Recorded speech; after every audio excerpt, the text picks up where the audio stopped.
पहा नवीन एपिसोड्स एकदम add free.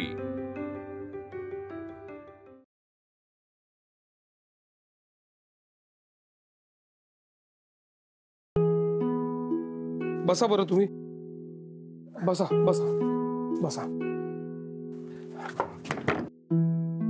हो, हे काय कुलूप आहे का किल्ली? द्या द्या द्या,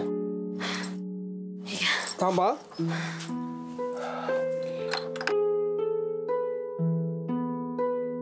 हो, हे काय, हे अहो हे उघडत नाहीये। हा, आतनं कडी लावली असेल विभायात। आतमध्ये विभावरी आहेत, कुलूप विभा।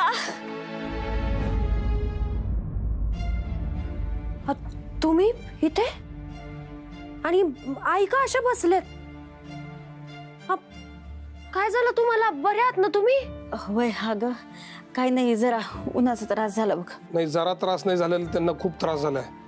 त्यांना ऊन लागून ते बेशुद्ध पडल्या होत्या। अरे बापरे, आई कुठं लागलं नाही ना तुम्हाला?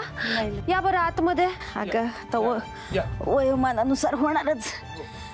तुझ्याशी बोलत होते, डोळ्यापुढे अंधारी आली आणि पडले बघ खाली।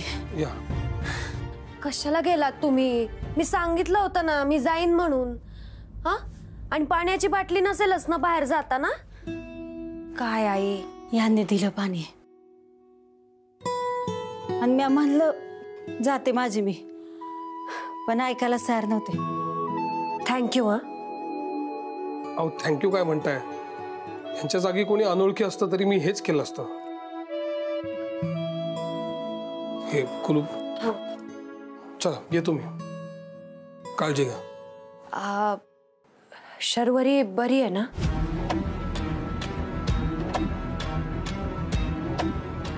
तिच्या वागण्यातला बदल तुम्हाला जाणवला नाही का अजून?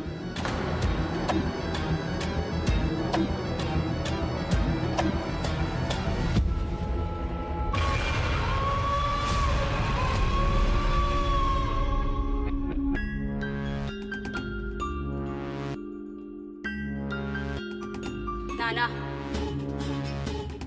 जी मुलगी वाड्याचा उंबरा ओलांडून वाड्यात शिरली, ज्या मुलीला शर्वरीच्या शरीरात प्रवेश करता येऊ शकतो, तिला तुम्ही दार बंद करून अडकाल असं वाटलं तुम्हाला? मला बंद करून तुम्ही वाचाल?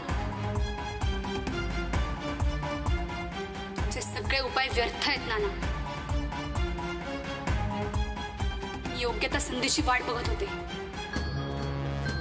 पण आता वेळ दवडण्यात अर्थ नाही। आज काय तो सोक्ष मोक्ष होऊनच जाऊ दे।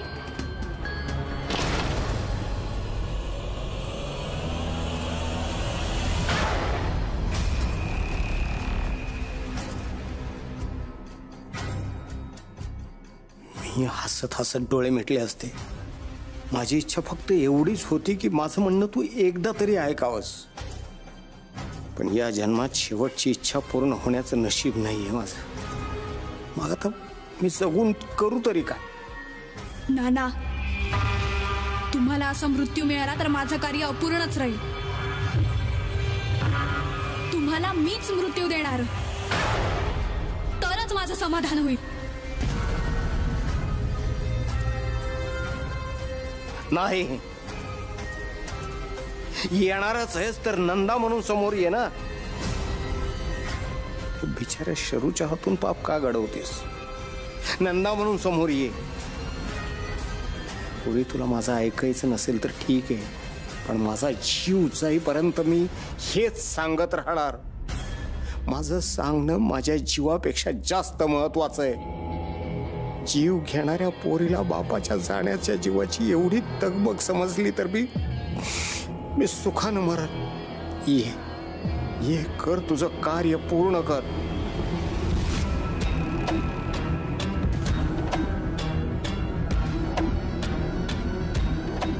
एवढं काय सांगायचंय तुम्हाला?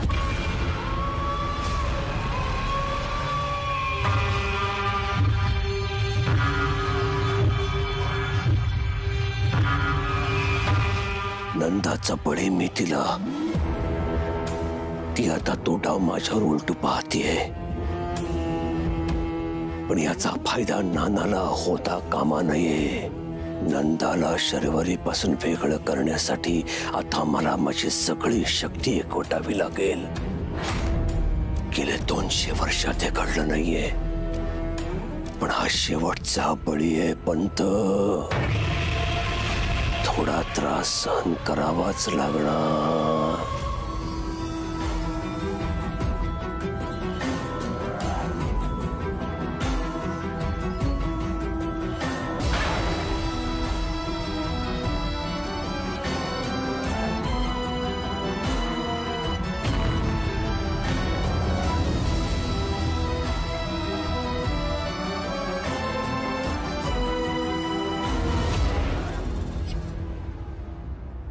थँक्यू. ऍक्च्युली चहाची वगैरे काही गरज नव्हती. झालेल्या प्रकाराबद्दल मी तुमच्याशी बोलायला आलो होतो. That's it. मी निघतो. अहो नाही असं कसं? अहो मी काहीतरी खायला करते ना. तुम्ही पहिल्यांदाच आलायत आमच्याकडे. नाही मला नको. खायला नकोय मला. ऍक्च्युली तुम्ही नसताना मी येऊन गेलो इथे. हो पण ते रागात येऊन गेला होतात ना. आता तसं नाहीये. आपल्यातला गैरसमज दूर झाला ही मोठी गोष्ट आहे. काय होतं ना, आपण चुकतोय हे मान्यच नाही केलं तर सुधारायची शक्यताच राहत नाही ना. आता तुम्हाला पण शर्वरीतला बदल जाणवतोय, तिच्या वागण्यातला बदल तुम्हाला लक्षात येतोय, तर आपण पुढे काय करायचं त्याचा विचार करू शकतो. नाही पण जोपर्यंत ती मुलगी कोण आहे हे आपल्याला समजत नाही तोपर्यंत शर्वरीवर तिचा एवढा परिणाम कसा काय झाला हे कळणं अवघड आहे ना. म्हणजे जे काही 2-4 दिवस ती तिच्या संपर्कामध्ये होती, माझा तर असा विचार आहे की कदाचित तिने तिला हिप्नोटाइज करायचा प्रयत्न केला असू शकतो. आपल्या निरीक्षणातला फरक अजून आहेच. तुम्हाला असं वाटतंय की तिला एक मैत्रीण होती, राईट, आणि मला असं वाटतंय की तिला मैत्रीण नव्हतीच. काय करायचं पुढे? नाही ऍक्च्युली कसं आहे, माझ्या ओळखीचे डॉक्टर आहेत. मी त्यांच्याशी बोललोय. एक 2-3 दिवसामध्ये त्यांचा रिप्लाय येईल मला. ते डॉक्टर शर्वरीशी बोलतील आणि त्याच्यानंतरच आपल्याला ठोस काहीतरी कळेल असं मला वाटतंय. मी एक विचारू का? मी शर्वरीशी बोलू शकते का? नाही म्हणजे तुम्ही म्हणत असाल तर मी तिला थेट त्या मैत्रिणीबद्दल नाही विचारणार. पण कसं असतं ना, काही गोष्टी तुम्हाला कदाचित ती नाही सांगू शकत. नाही मला माहिती आहे तुमच्या नात्याबद्दल. तुमचं नातं खूप छान आहे, मोकळेपणाचं आहे. पण हे वय नाजूक आहे ना, आणि तिची आई असती कदाचित. सॉरी म्हणजे मला असं म्हणायचंय की तुमच्याकडे काही गोष्टी कदाचित ती नाही बोलू शकणार, माझ्याकडे बोलू शकेल. म्हणून विचारते की मी बोलू शकते का शर्वरीशी? बोला ना तुम्ही, पण त्याच्यासाठी तुम्हाला चंद्रविलासवर यावं लागेल ना. कुणी कुठं जायची गरज नाहीये. काय झालं? आई अहो काय बोलताय तुम्ही? जेव्हा बघाव तेव्हा कारण शोधत असती वाड्यावर जायची. आणि हे पण निघायत ना. तुमची त्या वाड्याची सावली पडू देऊ नका माझ्या सुनेवर. नाना तुम्हाला माहितीये मी कोण आहे. देह बदलला असला तरी विचार बदलला नाहीये अजून. आता बोलण्याची आणि सांगण्याची वेळ निघून गेली नाना.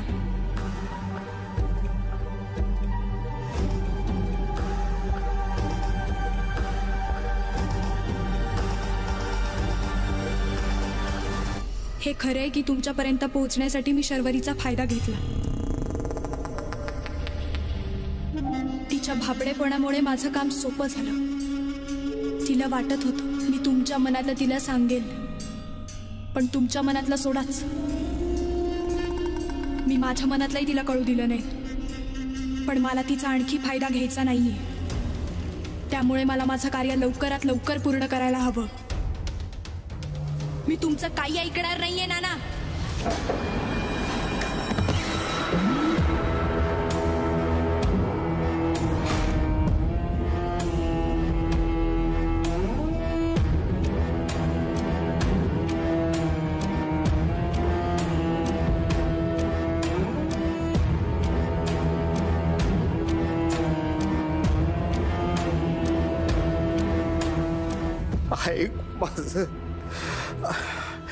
माझ्या जीवासाठी नाही, निदान शरू आणि अनंतासाठी तरी आहे. नाहीतर जे आपलं झालं ना तेच त्यांचं होईल. शेवटचा ऐक बाळा, हा शर्वरी आणि अनंताच्या जीवन मरणाचा प्रश्न आहे. ही संधी जर आपण घालवली ना तर माझ्या जागी अनंत आणि तुझ्या जागी शर्वरी दिसेल. आणि तेव्हा आपण दोघेही काहीच करू शकणार नाही. आपल्यासाठी एक एक क्षण महत्वाचा आहे, ते तुलाही ठाऊक आहे. महाजनांचे हे कुटुंब वाचवायची ही शेवटची संधी आहे बाळा, शेवटची संधी आहे.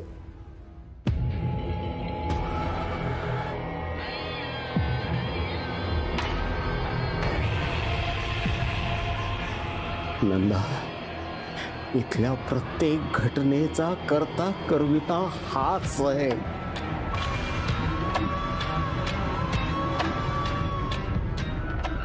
स्वतःच्या हाताने मुलीला दान कर.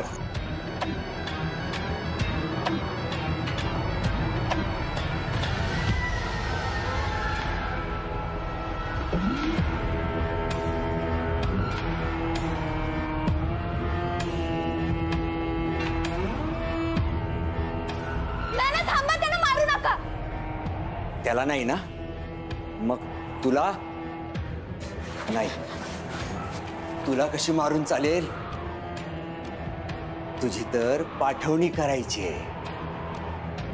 तुझ्या अंगावर ओरखडा सुद्धा दिसता कामा नये. पाठवणी? चंद्रविलास मध्ये आल्यापासून आपल्याला त्याच्यापासून वाचता आलेलं नाही ग. या नरहरी पंथांनी आपल्या घराची राख रांगोळी केली आहे.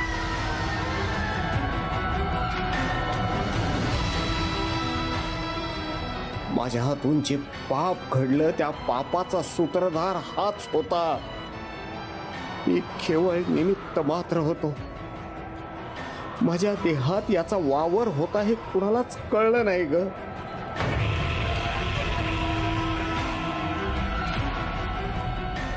अंबिकेच्या आणि तुझ्या देहाचा अंत झाला तो या नरहरी पंथामुळे.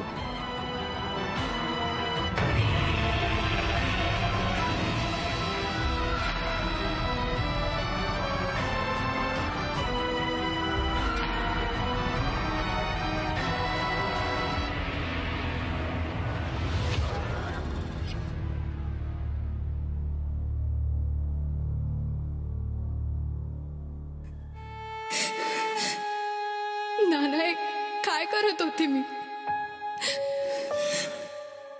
तुम्ही आयुष्यभर हतबलून स्वतःला दोष देत राहिलात.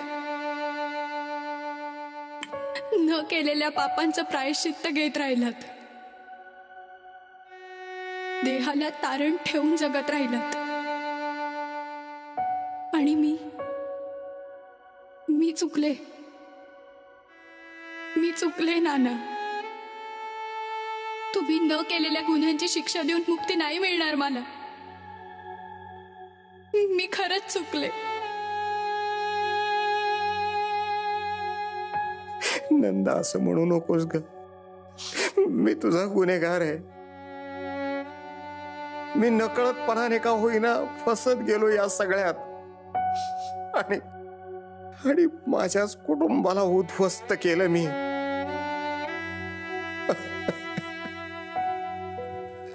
हा माझा गुन्हाच आहे. माफ कर मला, माफ कर.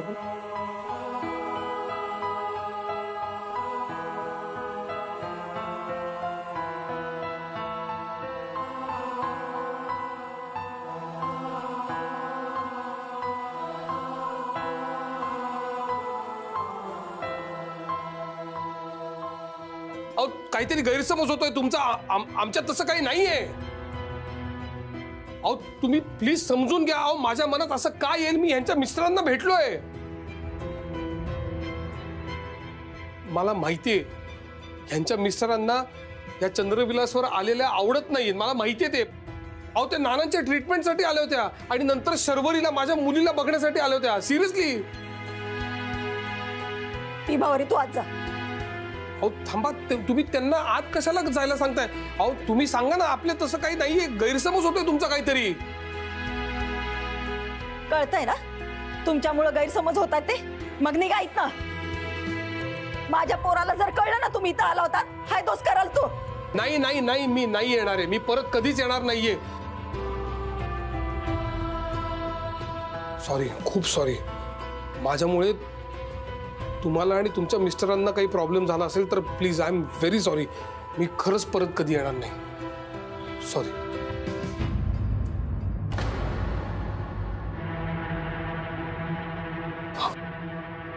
हा फोटो, ह्याच्यामध्ये शशिकांत नाहीये.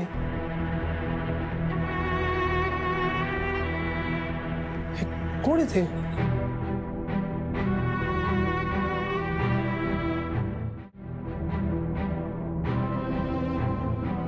शशिकांत घोलप तुमचे कोण आहेत? हा,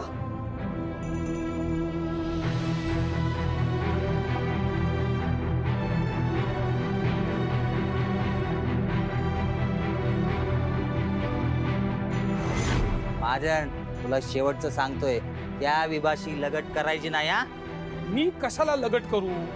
तुमच्या नवरा बायको मध्ये मी कशाला पडू? तेच काय संबंध? नवरा म्हणूनच सांगतोय मी, माझ्या बायकोपासून लांब राहायचा.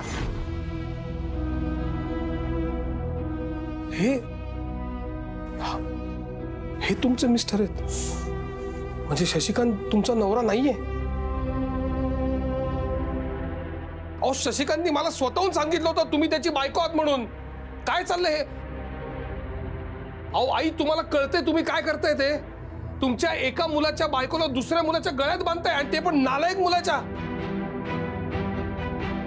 अहो विभावरी, तुम्हाला पटतंय का हे? तुम्ही कसं सहन करताय हे? तुम्हाला कळतंय तुम्ही काय करताय?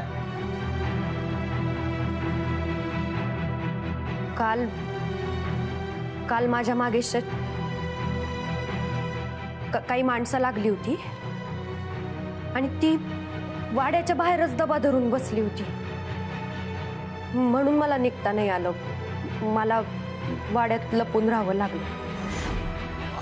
मी तुमच्या पर्सनल गोष्टीमध्ये शिरत असेन, आय एम व्हेरी सॉरी. पण म्हणजे तुमच्या मागे जे लागले होते ते कोण होते? म्हणजे तुमचे दीर आहेत? विभावरी, तुम्ही का सहन करताय हे? आणि मावशी, तुम्ही तुमच्या सुनेचं त्या दिवशी इतकं कौतुक करत होतात, तुमच्या नालायक मुलाच्या गळ्यात तुम्ही हिला बांधताय. अहो काही कळतंय का तुम्हाला तुम्ही काय करताय ते?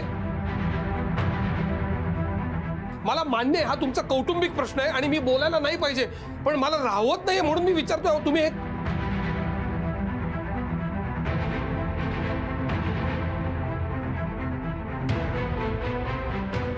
काळजी घ्या.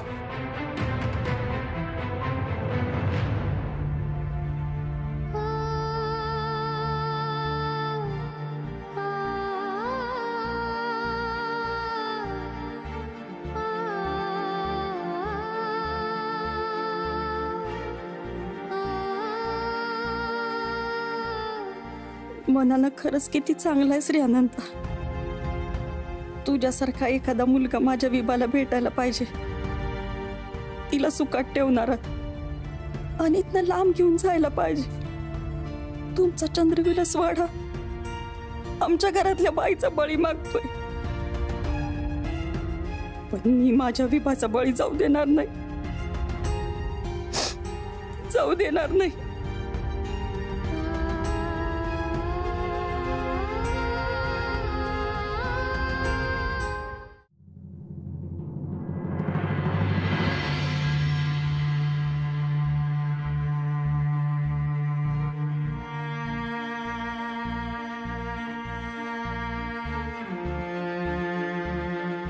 बळी जाणार नाही. आता कुणाचाही बळी जाणार नाही. हे बघ बाळा, तू जर सोबत असशील तर आपण हे सगळं थांबवू शकतो. तू माझी वाचा हो नंदा. या चंद्रविलासच्या अघोरी नीतीला थांबवण्यासाठी तुला शर्वरीच्या देहाचा वापर करून अनंताला हे सगळं सांगता येईल. कारण शर्वरीच्या देहाला नरहरी इजा पोहोचू शकत नाही. जोपर्यंत या देहात आहेस तोपर्यंत नरहरी अडकून राहणार. हे सगळं करण्यासाठी आपल्याकडे वेळ कमी आहे बेटा. येणाऱ्या चंद्रग्रहणापूर्वी अनंत आणि शर्वरी चंद्रविलासच्या हद्दीबाहेर पोहोचणं आवश्यक आहे. जे काही करायचंय ते आपल्याला या ग्रहणापूर्वीच करायचंय. वचन दे बेटा मला. वचन दे चंद्रविलासला अखेरचा बळी मिळणार नाही म्हणून.